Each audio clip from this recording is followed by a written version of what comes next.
ಎಲ್ರಿಗೂ ನಮಸ್ಕಾರ. ಇನ್ಫೋಸ್ಟ್ರೀಮ್ ಯೂಟ್ಯೂಬ್ ಚಾನಲ್ಗೆ ಎಲ್ರಿಗೂ ಕೂಡ ಸ್ವಾಗತ. ಈ ವಿಡಿಯೋದಲ್ಲಿ ನಾವು ಇನ್ನೊಂದು ಡಿಫರೆಂಟ್ ಟೈಪ್ಸ್ ಆಫ್ ಪ್ರಾಬ್ಲಮ್ ಅನ್ನ ಡಿಸ್ಕಸ್ ಮಾಡೋಣ. Find the current in the various branches ಅಂತ ಕೊಟ್ಬಿಟ್ಟು ಈ ತರ ಒಂದು ನೆಟ್ವರ್ಕ್ ಅನ್ನ ಕೊಡ್ತಾರೆ. ಸೊ ಇದರಲ್ಲಿ ನಾವು KCL ಅನ್ನು ಕೂಡ ಅಪ್ಲೈ ಮಾಡಬೇಕಾಗುತ್ತೆ, KVL ಅನ್ನು ಕೂಡ ಅಪ್ಲೈ ಮಾಡಬೇಕಾಗುತ್ತೆ. ಗೊತ್ತಾಯ್ತಾ? ಸೊ ಈ ಪಾಯಿಂಟ್ಗಳು ಅಥವಾ ಜಂಕ್ಷನ್ಗಳು ಎಲ್ಲಿ 3 ರಿಂದ 4 ಲೈನ್ಗಳು ಅಥವಾ ನೆಟ್ವರ್ಕ್ಗಳು ಜಾಯಿನ್ ಆಗ್ತವೆ ಅದನ್ನ ನಾವೇನಂತ ಕರಿಬಹುದು, ಜಂಕ್ಷನ್ ಅಂತ ಕರಿಬಹುದು. ಇಲ್ಲ ಅಂತಂದ್ರೆ ನೋಡ್ ಅಥವಾ ಪಾಯಿಂಟ್ ಅಂತ ಕೂಡ ಕರಿಬಹುದು. ಅವುಗಳಿಗೆ ನೇಮ್ ಮಾಡ್ತಾ ಹೋಗೋಣ. Let us name it as A, ಇದಕ್ಕೆ ಬಿ ಅಂತ ನೇಮ್ ಮಾಡ್ತಾ ಹೋಗೋಣ, ಇಲ್ಲಿ ಸಿ ಅಂತ ನೇಮ್ ಮಾಡ್ತಾ ಹೋಗೋಣ, ನೆಕ್ಸ್ಟ್ ಇಲ್ಲಿ ಡಿ ಅಂತ ನೇಮ್ ಮಾಡ್ತಾ ಹೋಗೋಣ, ನೆಕ್ಸ್ಟ್ ಇಲ್ಲಿ ಇ, ನೆಕ್ಸ್ಟ್ ಇಲ್ಲಿ ಎಫ್. ಗೊತ್ತಾಯ್ತಾ? A B C D E F ಇಷ್ಟ ಆಯ್ತು. ನೆಕ್ಸ್ಟ್ ನಾವು KCL ಅನ್ನ ಅಪ್ಲೈ ಮಾಡಬೇಕಾಗುತ್ತೆ. Kirchhoff current law apply, Kirchhoff current law ಎಲ್ಲ ಪಾಯಿಂಟ್ಗೂ ಕೂಡ. ಸೊ ಏನ್ ಮಾಡಬೇಕು ಅಂತಂದ್ರೆ ಕರೆಂಟ್ ಫಸ್ಟ್ ಇಲ್ಲಿ ಡೈರೆಕ್ಷನ್ ಅನ್ನು ಅವ್ರು ಕೊಟ್ಟಿದ್ದಾರೆ ಆಲ್ರೆಡಿ, ಈ ತರ direction. So let me call the current as I, current I ಅಂತ ಕರಿತಾ ಹೋಗ್ತೀನಿ. ಸೊ ಈಗ ಬಿ ಪಾಯಿಂಟ್ ಇಂದ ಶುರು ಮಾಡ್ಬೇಕು. ಯಾಕೆ? ಡೈರೆಕ್ಷನ್ ಇನ್ನೂ ಇಲ್ಲಿಂದ ಶುರು ಆಗಿರೋದು. ಸೊ ಇಲ್ಲಿಂದ ಶುರು ಆಗಿರೋದ್ರಿಂದ ಫಸ್ಟ್ ಬಿ ಪಾಯಿಂಟ್ ಹತ್ರ at point B, at point B ಅಂತ ಬರೆದ್ಬಿಟ್ಟು ಇಲ್ಲಿ ನೋಡಿ, ಕರೆಂಟ್ ಏನಾದ್ರೂ ಇನ್ಕಮಿಂಗ್ ಆಗ್ತಾ ಇದ್ರೆ ಅಂದ್ರೆ ಆ ಒಂದು ಪಾಯಿಂಟ್ ಕಡೆ ಬರ್ತಾ ಇದ್ರೆ ಅದನ್ನ ಪ್ಲಸ್ ಅಲ್ಲಿ ತಗೋಬೇಕು. ಆ ಒಂದು ಪಾಯಿಂಟ್ ಇಂದ ದೂರ ಹೋಗ್ತಾ ಇದ್ರೆ ಮೈನಸ್ ಅಲ್ಲಿ ತಗೋಬೇಕು. ಗೊತ್ತಾಯ್ತಾ? ಏನು ಏನಾದ್ರೂ ಕರೆಂಟು ಅದ್ರ ಕಡೆ ಅಪ್ರೋಚ್ ಆಗ್ತಾ ಇದ್ರೆ ಅದ್ರ ಕಡೆ ಬರ್ತಾ ಇದ್ರೆ ಪ್ಲಸ್ ಅಲ್ಲಿ ತಗೋಬೇಕು, ಅದರಿಂದ ದೂರ ಹೋಗ್ತಾ ಇದ್ರೆ ಮೈನಸ್ ಅಲ್ಲಿ ತಗೋಬೇಕು. ಸೊ ಇಲ್ಲಿ ಎರಡಿದಾವೆ, ಒಂದು ಐ, ಇನ್ನೊಂದು 80 ಆಂಪಿಯರ್ ಕರೆಂಟ್. ಸೊ ಐ ಏನ್ ಮಾಡ್ತಾ ಇದ್ರೆ ಬಿ ಕಡೆ ಬರ್ತಾ ಇದೆ. ಸೊ ಏನ್ ಮಾಡ್ಬೋದು? Plus I. Next 80 ampere current ಏನಾಗ್ತಾ ಇದೆ? ದೂರ ಹೋಗ್ತಾ ಇದೆ ಆ ಒಂದು ಪಾಯಿಂಟ್ ಇಂದ. ಸೊ ಮೈನಸ್ 80 ಅಂತ ತಗೋಬಹುದು. ಗೊತ್ತಾಯ್ತಾ? So at point B current, total current ಏನಾಗಿರುತ್ತೆ? ಐ ಮೈನಸ್ 80 ಆಗಿರುತ್ತೆ. ಆ ತರ ಈಗ ಈ ಐ ಮೈನಸ್ 80 ಇದೆಯಲ್ಲ, ಸೊ ಅದು ಇಲ್ಲಿ ಬರ್ತಾ ಹೋಗುತ್ತೆ. ಸರಿನಾ? ಮುಂದೆ ಪ್ರೊಪಗೇಟ್ ಆಗ್ತಾ ಹೋಗುತ್ತೆ ಐ ಮೈನಸ್ 80. ಗೊತ್ತಾಯ್ತಾ? ಈಗ ಪಾಯಿಂಟ್ ಸಿ ಅಲ್ಲಿ ನಾವು ಕ್ಯಾಲ್ಕುಲೇಟ್ ಮಾಡ್ತಾ ಹೋಗೋಣ. At point C, at point C. So point C ಅಲ್ಲಿ ಇನ್ಕಮಿಂಗ್ ಆಗ್ತಾ ಇದ್ರೆ ಅಂದ್ರೆ ಆ ಒಂದು ಪಾಯಿಂಟ್ ಕಡೆ ಬರ್ತಾ ಇದ್ರೆ ಪ್ಲಸ್ ಅಲ್ಲಿ ತಗೋಬೇಕು, ಅದರಿಂದ ದೂರ ಹೋಗ್ತಾ ಇದ್ರೆ ಮೈನಸ್ ಅಲ್ಲಿ ತಗೋಬೇಕು. ಸೊ ಅದ್ರ ಕಡೆ ಎರಡೂ ಕೂಡ ಅದ್ರ ಕಡೆನೆ ಬರ್ತಾ ಇದಾವೆ. So I minus 80, I minus 80 plus 90 ಕೂಡ ಆ ಒಂದು ಪಾಯಿಂಟ್ ಕಡೆನೆ ಬರ್ತಾ ಇದೆ. ಸೊ ಪ್ಲಸ್ ಅಂತ ತಗೋಬೇಕು. ಸೊ ಪ್ಲಸ್ 90 ವ್ಯಾಲ್ಯೂ ಏನಾಗುತ್ತೆ? ಐ ಮೈನಸ್ 80 ಪ್ಲಸ್ 90 ವ್ಯಾಲ್ಯೂ ಎಷ್ಟಾಯ್ತು? ಐ ಪ್ಲಸ್ 10 ಆಯ್ತು. ಸರಿನಾ? ಸೊ ಇವಾಗ ಐ ಪ್ಲಸ್ 10 ಇಲ್ಲಿ ಪ್ರೊಪಗೇಟ್ ಆಗ್ತಾ ಹೋಗುತ್ತೆ. ಐ ಪ್ಲಸ್ 10 ನೀಟಾಗಿ ಅಂಡರ್ಸ್ಟ್ಯಾಂಡ್ ಮಾಡ್ಕೊಂತ ಹೋಗಿ, ವೆರಿ ಈಸಿ. ನೆಕ್ಸ್ಟ್ ಡಿ ಪಾಯಿಂಟ್ಗೆ ಬರಿತಾ ಹೋಗೋಣ. At point D. So point ಡಿಗೆ ಯಾವ ರೀತಿ ಬರೆಯೋದು? ಆ ಪಾಯಿಂಟ್ ಕಡೆ ಬರ್ತಾ ಇದ್ರೆ ಪ್ಲಸ್ ಅಲ್ಲಿ, ಪಾಯಿಂಟ್ ಇಂದ ದೂರ ಹೋಗ್ತಾ ಇದ್ರೆ ಮೈನಸ್ ಅಲ್ಲಿ. ಸೊ ಐ ಪ್ಲಸ್ 10 ಅದ್ರ ಕಡೆ ಬರ್ತಾ ಇದೆ. ಸೊ ಐ ಪ್ಲಸ್ 10 ಅನ್ನ ಪ್ಲಸ್ ಅಲ್ಲಿ ತಗೊಂತ ಹೋಗ್ತೀನಿ. ನೆಕ್ಸ್ಟ್ 150 ಆಂಪಿಯರ್ ಏನಾಗ್ತಾ ಇದೆ? ಆ ಒಂದು ಪಾಯಿಂಟ್ ಇಂದ ದೂರ ಹೋಗ್ತಾ ಇದೆ. ಸೊ ಮೈನಸ್ 150 ಅಂತ ತಗೋಬೇಕು. ಸೊ ವ್ಯಾಲ್ಯೂ ಏನಾಗುತ್ತೆ? ಐ ಪ್ಲಸ್ 10 ಮೈನಸ್ 150 ಅಂತಂದ್ರೆ ಐ ಮೈನಸ್ 140. ಈಗ ಐ ಮೈನಸ್ 140 ಈ ತರ ಪ್ರೊಪಗೇಟ್ ಆಗ್ತಾ ಹೋಗುತ್ತೆ. I minus 140. ಈಗ ಈ ಪಾಯಿಂಟ್ ಅಲ್ಲಿ ನಾವು ಕರೆಂಟ್ ಅನ್ನ ಕ್ಯಾಲ್ಕುಲೇಟ್ ಮಾಡೋಣ. At point E. So E ಅಲ್ಲಿ ಏನಾಗ್ತಾ ಇದೆ? ಎರಡು ಕೂಡ ಅದ್ರ ಕಡೆ ಬರ್ತಾ ಇದೆ. ಐ ಮೈನಸ್ 140 ಕೂಡ ಆ ಒಂದು ಪಾಯಿಂಟ್ ಕಡೆ ಬರ್ತಾ ಇದೆ. 120 ಆಂಪಿಯರ್ ಕೂಡ ಆ ಒಂದು ಪಾಯಿಂಟ್ ಕಡೆ ಬರ್ತಾ ಇದೆ. ಎರಡನ್ನೂ ಕೂಡ ಪ್ಲಸ್ ಅಲ್ಲಿ ತಗೋಬೇಕು. ಐ ಮೈನಸ್ 140 ಪ್ಲಸ್ 120 ಆಂಪಿಯರ್ ಅದ್ರ ಕಡೆ ಬರ್ತಾ ಇದೆ. ಸೊ 120 ವ್ಯಾಲ್ಯೂ ಏನಾಗುತ್ತೆ? ಐ ಮೈನಸ್ 140 ಪ್ಲಸ್ 120 ಅಂತಂದ್ರೆ ಐ ಮೈನಸ್ 20 ಆಗುತ್ತೆ. ಸರಿನಾ? 140 ಮೈನಸ್ 120 ಅಂತಂದ್ರೆ 20. ಸೊ ಐ ಮೈನಸ್ 20 ಈ ತರ ಪ್ರೊಪಗೇಟ್ ಆಗುತ್ತೆ. ಐ ಮೈನಸ್ 20 ಇಲ್ಲಿ ಪ್ರೊಪಗೇಟ್ ಆಯ್ತು. Next at point F. So point F ಅಲ್ಲಿ ಯಾವ ರೀತಿ ಕ್ಯಾಲ್ಕುಲೇಟ್ ಮಾಡೋದು? ಐ ಮೈನಸ್ 20 ಅದ್ರ ಕಡೆ ಬರ್ತಾ ಇದೆ, ಬಟ್ 80 ಆಂಪಿಯರ್ ಅದರಿಂದ ದೂರ ಹೋಗ್ತಾ ಇದೆ. So I minus 20 minus minus ಏನಕ್ಕೆ? 80 ಆಂಪಿಯರ್ ದೂರ ಹೋಗ್ತಾ ಇದೆ. ಮೈನಸ್ 80. ಸೊ ವ್ಯಾಲ್ಯೂ ಏನಾಗುತ್ತೆ? ಐ ಮೈನಸ್ 20 ಮೈನಸ್ 80 ಏನಾಗುತ್ತೆ? ಮೈನಸ್ 100 ಆಗುತ್ತೆ. ನೆಕ್ಸ್ಟ್ ಅದು ಇಲ್ಲಿಗೆ ಪ್ರೊಪಗೇಟ್ ಆಗ್ತಾ ಹೋಗುತ್ತೆ. I minus 100. ಈಗ ಎ ಪಾಯಿಂಟ್ಗೆ ಬರಿಬೇಕು. ಸೊ ಐ ಮೈನಸ್ 100 ಈ ತರ ಬರ್ತಾ ಇದೆ ಅಂತ ಅಂದ್ರೆ ಅದ್ರ ಕಡೆ ಬರ್ತಾ ಇದೆ. ಇಲ್ಲಿ 100 ಆಂಪಿಯರ್ ಕೂಡ ಅದ್ರ ಕಡೆನೆ ಬರ್ತಾ ಇದೆ. ಎರಡು ಕೂಡ plus. At point A I minus 100 plus 100 ಏನಕ್ಕೆ? 100 ಕೂಡ ಈ ಒಂದು ಪಾಯಿಂಟ್ ಕಡೆನೆ ಬರ್ತಾ ಇದೆ. ಸೊ ಪ್ಲಸ್ 100 ಮೈನಸ್ 100 ಕ್ಯಾನ್ಸಲ್ ಆಗಿ ಐ ಮಾತ್ರ ಉಳ್ಕೊಳುತ್ತೆ. ನೋಡಿ, ಅದೇ ಐ ಮುಂದಕ್ಕೆ ಪ್ರೊಪಗೇಟ್ ಆಗ್ತಾ ಹೋಗ್ತಾ ಇದೆ ಅಂತ ಅಂದ್ರೆ ಒಂದು ಸೈಕಲ್ ಫಾರ್ಮೇಶನ್ ಆದಂಗೆ ಆಯ್ತು. ಈಗ ನನಗೆ ಈ ಐ ವ್ಯಾಲ್ಯೂ ಗೊತ್ತಾದ್ರೆ ಸಾಕು ಅಲ್ವಾ. ಈ ಐ ವ್ಯಾಲ್ಯೂ ಗೊತ್ತಾದ್ರೆ ನಾನು ಉಳಿದಿರುವಂತ ಎಲ್ಲಾ ವ್ಯಾಲ್ಯೂಗಳನ್ನು ಕ್ಯಾಲ್ಕುಲೇಟ್ ಮಾಡ್ಬೋದು ಆರಾಮಾಗಿ. I-80, I-140, I-100 ಈ ತರ. ಸೊ ಈಗ ಐ ವ್ಯಾಲ್ಯೂ ಬೇಕು ಅಲ್ವಾ ನನಗೆ. ಇಲ್ಲಿ ನೀವು ನೋಡಿದ್ರೆ ರೆಸಿಸ್ಟೆನ್ಸ್ ವ್ಯಾಲ್ಯೂಗಳು ಕೂಡ ಕೊಟ್ಟಿದ್ದಾರೆ ನೋಡಿ. ಇಲ್ಲಿ ಎ ಮತ್ತೆ ಬಿ ಮಧ್ಯೆ ಇರುವಂತ ರೆಸಿಸ್ಟೆನ್ಸ್ ಎಷ್ಟು 0.02, ಬಿ ಮತ್ತೆ ಸಿ ಮಧ್ಯೆ ಇರುವಂತ ರೆಸಿಸ್ಟೆನ್ಸ್ ಎಷ್ಟು 0.02. ಕರೆಂಟ್ ಏನಿದೆ ಇಲ್ಲಿ I-80. ಸೊ ಈ ತರ ನಾವೇನ್ ಮಾಡ್ತಾ ಹೋಗೋಣ, KVL ಅನ್ನ ಅಪ್ಲೈ ಮಾಡ್ತಾ ಹೋಗೋಣ. ಅದು ಕೂಡ ಕ್ಲಾಕ್ ವೈಸೇ, ನಾನು ಹೇಳ್ಕೊಟ್ಟಿದ್ದೀನಿ ಕ್ಲಾಕ್ ವೈಸೇ ನಾವು ಅಪ್ಲೈ ಮಾಡ್ತಾ ಹೋಗೋದು KVL ಅನ್ನ ಅಂತ. ಸೊ ಅಪ್ಲೈ KVL ಅಂತ ಬರೀರಿ ಸಾಕು. Apply Kirchhoff voltage law. So Kirchhoff voltage law ಯಾವ ರೀತಿ ಅಪ್ಲೈ ಮಾಡ್ತೀವಿ ನೋಡಿ. ಎ ಮತ್ತೆ ಬಿ ಪಾಯಿಂಟ್ ಮಧ್ಯ ಫಸ್ಟ್ ಅಪ್ಲೈ ಮಾಡ್ತಾ ಹೋಗೋಣ. ಎ ಮತ್ತೆ ಬಿ ಪಾಯಿಂಟ್ ಮಧ್ಯ. ಸೊ ಎ ಮತ್ತೆ ಬಿ ಪಾಯಿಂಟ್ ಮಧ್ಯ ಇರುವಂತ ಕರೆಂಟ್ ಯಾವುದು ಐ, ಅದರ ಜೊತೆ ಇರುವಂತ ರೆಸಿಸ್ಟೆನ್ಸ್ ಎಷ್ಟು 0.02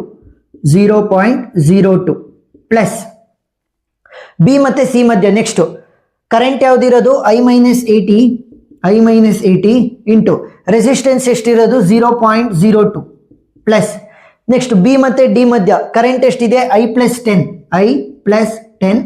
ಇಂಟು ರೆಸಿಸ್ಟೆನ್ಸ್ ಎಷ್ಟಿರೋದು 0.03 ಪ್ಲಸ್ ನೆಕ್ಸ್ಟ್ ಇಲ್ಲಿ ಡಿ ಮತ್ತೆ ಇ ಮಧ್ಯ ಕರೆಂಟ್ ಎಷ್ಟಿರೋದು I-140, ರೆಸಿಸ್ಟೆನ್ಸ್ ಎಷ್ಟಿದೆ ನಮಗೆ 0.02 ಪ್ಲಸ್ ಇ ಮತ್ತೆ ಎಫ್ ಮಧ್ಯ ಕರೆಂಟ್ ಎಷ್ಟಿರೋದು I-20, ರೆಸಿಸ್ಟೆನ್ಸ್ ಎಷ್ಟಿರೋದು 0.01 ಪ್ಲಸ್ ಎಫ್ ಮತ್ತೆ ಎ ಮಧ್ಯ ಕರೆಂಟ್ ಎಷ್ಟಿರೋದು I-100 ಇಂಟು ರೆಸಿಸ್ಟೆನ್ಸ್ ಎಷ್ಟಿರೋದು 0.01. ಸೊ ಇದನ್ನ ಸಿಂಪ್ಲಿಫೈ ಮಾಡ್ಕೊಂತ ಹೋಗೋಣ, which will be equal to 0. ಸರಿನಾ. KVL ಅನ್ನ ಅಪ್ಲೈ ಮಾಡಿದಾಗ ಎಲ್ಲಾ ಕಂಡೀಷನ್ ಅನ್ನು ಕೂಡ ನಾವು ವೋಲ್ಟೇಜ್ ಫಾರ್ಮೆಟ್ ಅಲ್ಲಿ ಬರ್ಕೊಂತೀವಿ ಅಲ್ವಾ. V is equal to IR. ಅದಕ್ಕೋಸ್ಕರ ನೋಡಿ ಇಲ್ಲಿ ಕರೆಂಟ್ ಇಂಟು ರೆಸಿಸ್ಟೆನ್ಸ್ ಫಾರ್ಮೆಟ್ ಅಲ್ಲಿ ಎಲ್ಲದನ್ನು ಕೂಡ ಬರ್ಕೊಂಡಿರೋದು, which will be total value will be equal to 0. So ಇವಾಗ ಇದಷ್ಟನ್ನು ಕೂಡ ಕ್ಯಾಲ್ಕುಲೇಟ್ ಮಾಡ್ತಾ ಹೋದಾಗ ನಮಗೆ ಐ ವ್ಯಾಲ್ಯೂ ಈಸಿಯಾಗಿ ಸಿಗ್ತಾ ಹೋಗುತ್ತೆ. ಸಿಂಪ್ಲಿಫೈ ಮಾಡ್ತಾ ಹೋಗಿ 0.02 ಇಂಟು ಐ ಏನಾಗುತ್ತೆ 0.02 into I plus I into 0.02 I minus ಇದೆ -80 ಇಂಟು 0.02 ವ್ಯಾಲ್ಯೂ ಎಷ್ಟು ಬರುತ್ತೆ 1.6 plus I into 0.03 I plus ಇದೆ ನೆಕ್ಸ್ಟ್ 10 ಇಂಟು 0.03 ವ್ಯಾಲ್ಯೂ ಎಷ್ಟು ಬಂತು ನಮಗೆ 0.3 plus I into 0.02 I minus ಇದೆ 140 ಇಂಟು 0.02 ವ್ಯಾಲ್ಯೂ ಎಷ್ಟು ಬಂತು ನಮಗೆ 2.8 ಪ್ಲಸ್ ಐ ಇಂಟು 0.01 ಏನಾಗುತ್ತೆ 0.01 ಐ ಮೈನಸ್ ಇದೆ 20 ಇಂಟು 0.01 ವ್ಯಾಲ್ಯೂ ಎಷ್ಟಾಗುತ್ತೆ ನಮಗೆ 0.2 ಪ್ಲಸ್ ಐ ಇಂಟು 0.01 ಏನಾಗುತ್ತೆ 0.01 ಐ ಮೈನಸ್ 100 ಇಂಟು 0.01 ವ್ಯಾಲ್ಯೂ ಎಷ್ಟು ಬರುತ್ತೆ 1 which will be equal to 0. So ಈಗ ಕಾನ್ಸ್ಟೆಂಟ್ ವ್ಯಾಲ್ಯೂಗಳೇ ಒಂದ್ಸಲಿ ಮತ್ತೆ ಐಗಳನ್ನೇ ಒಂದ್ಸಲಿ ಆಡ್ ಮಾಡ್ತಾ ಬನ್ನಿ. 0.02 I 0.03 I 0.02 I next 0.01 I 0.01 I. So ಇದಷ್ಟನ್ನು ಕೂಡ ಆಡ್ ಮಾಡ್ತಾ ಹೋಗೋಣ. 0.02 plus 0.02 plus 0.03 plus 0.02 plus 0.01 plus 0.01 value ಎಷ್ಟಾಗುತ್ತೆ 0.11 I.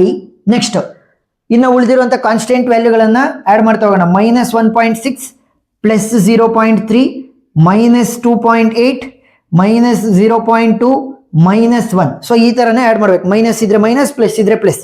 -1.6 next plus 0.3 -2.8 -0.2 next -1. So value ಎಷ್ಟು ಬರುತ್ತೆ -5.3 will be equal to 0. So ಈಗ ಐ ವ್ಯಾಲ್ಯೂ ಬೇಕಲ್ವಾ, I will be equal to ಈ -5.3 ಅನ್ನ ಆ ಕಡೆ ಕಳಿಸಿದ್ರೆ +5.3 ಆಗುತ್ತೆ. ಈ 0.11 ಅನ್ನ ಈ ಕಡೆ ಕಳಿಸಿದಾಗ ಏನಾಗುತ್ತೆ, ಇಲ್ಲಿ ಮಲ್ಟಿಪ್ಲಿಕೇಶನ್ ಇರೋದ್ರಿಂದ ಡಿನಾಮಿನೇಟರ್ಗೆ ಬರುತ್ತೆ 0.11. ಸೊ ಕ್ಯಾಲ್ಕುಲೇಟ್ ಮಾಡ್ತಾ ಹೋಗಿ ವ್ಯಾಲ್ಯೂ ಏನು ಬರುತ್ತೆ 5.3 whole divided by 0.11 value is 48.18 ampere. ಸರಿನಾ.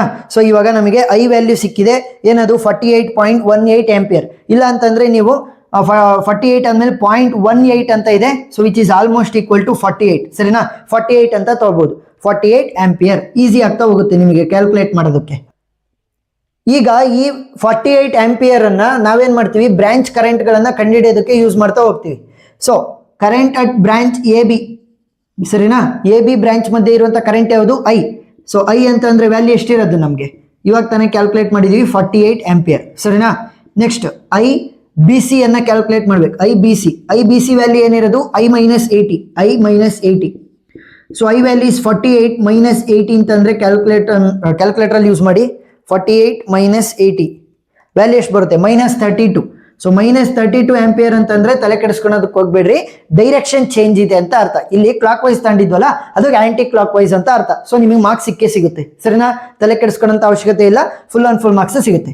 ನೆಕ್ಸ್ಟ್ ಸಿ ಡಿ ಮಧ್ಯ, I C D will be equal to ಏನಿರೋದು? ಐ ಪ್ಲಸ್ 10 ಅಂತಂದ್ರೆ 48 plus 10 which will be equal to 58 ampere. Next D ಮತ್ತೆ ಇ ಮಧ್ಯ, I D E will be equal to ಏನಿರೋದು? I minus 140. So 48 minus 140 value ಏನಾಗುತ್ತೆ ನಮಗೆ?